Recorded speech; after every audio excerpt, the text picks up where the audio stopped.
What's up, everyone? In today's video, I want to talk about how you can best answer what are your greatest strengths. So without further ado, let's get started. Now, this question is a very common question, so definitely it's one that you want to prepare for, and it's an easy tee up if you know how to answer it properly.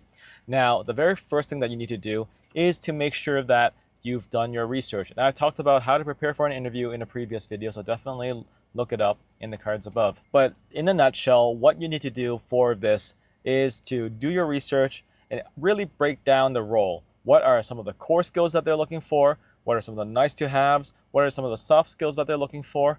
And what are some of the more technical things or managerial things that this role may entail? Now, the second thing that you need to do is to prepare a story for each one of them. And as you're preparing these stories, what you can do is essentially have it on a spreadsheet or a Word document or a Miro board or basically anything really, as long as you're documenting these things, and have a story prepared for each skill using the STAR format. So for example, if the skill is coding, you can talk about a time that you coded an XYZ program, and this was the situation, this was the task at hand, here's what you did, and then this is the result. And that's essentially the STAR format, right? So be able to have stories ready to be pulled out on an instant notice is essential so that you are prepared for it. And so essentially, by having this story jukebox, you set yourself up for success. Now, the third thing that you need to do is to focus on the core competencies and then the nice to haves. So think about it this way. If you have 3 minutes to answer this question, and that's really about as long as you should be using every time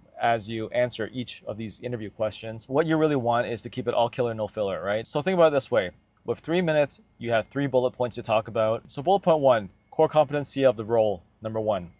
Bullet number 2, core competency number 2. Bullet number 3, depending on how strong your core competency points were, you might want to consider using this one as a nice to have. And that way you can really separate yourself from other candidates. Because when people post for these roles, the core competencies are really the things that they really need. And the nice to haves are sometimes more wishy-washy. And when I say that, what I mean is sometimes it's a huge wish list that's combined by a lot of different stakeholders, and therefore you have this unrealistic list for this unrealistic person that probably does not exist in the city. And that's why you really got to understand, but nice to haves, it might not be what the main stakeholder is looking for. It might be just a side bullet point by someone else, right? And so therefore you got to take that into consideration when you are answering this question.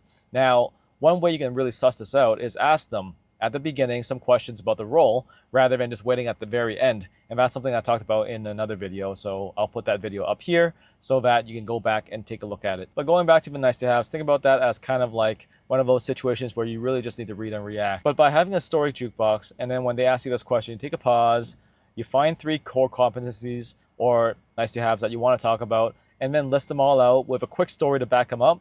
That would really set you up for success. The fourth and final thing that you want to do is to be very deliberate about connecting the dots for them. Oftentimes in an interview, when you're talking about the different skills that you have, it's like talking about the past, but you really want to make it easy for them to connect to the future. So you really need to understand what is the role and how does your past experience connect to the future. And essentially, you need to make that connection for them. By hiring me into this role, this is what I can bring to your organization. And that's why it's really important to just make that connection for them, because you got to remember these people are busy, they're interviewing a lot of candidates, and sometimes it's really these little fine details that really separates one candidate from another. Now, the final thing that I would say is to practice, practice, and practice.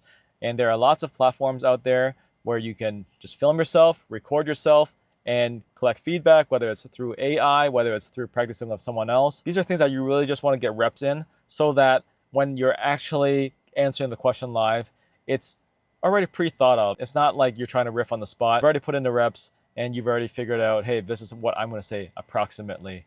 And that would really help you refine and perfect your answer. Because at the end of the day, if the answer is like in your head, you did all the story jukeboxing and all that stuff, but if you actually haven't practiced articulating it, it makes a huge difference. That's it. That's how you answer what are your greatest strengths. And if you like this video and you found it helpful, please give it a like, share, subscribe, follow, the usual stuff. And if you have any thoughts, please let me know in the comments below. Maybe there are things that I've missed. Hope this video was helpful to you. I'll see you next time.